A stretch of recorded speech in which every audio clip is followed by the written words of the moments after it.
সম্মানিত উপস্থিতি, এ পর্যায়ে সংক্ষিপ্ত বক্তব্য রাখবেন শেষ পর্যায়ে মোহাম্মদ সোহাগ। বিসমিল্লাহির রহমানির রহিম।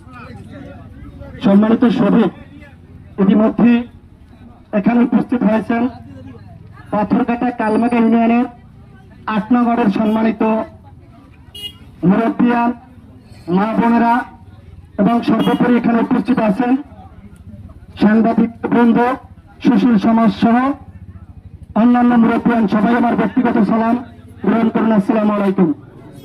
আপনারা ইতিমধ্যে নিশ্চিত হয়েছেন যে কিসের জন্য, কেন এই মানববন্ধন, এই মানববন্ধনের পিছনের কারণ কি। আপনারা দেখেছেন মিথ্যা হয়রানিমূলক মামলা প্রত্যাহারের প্রতিবাদে মানববন্ধন। আমি একটু পিছনের দিকে যাই।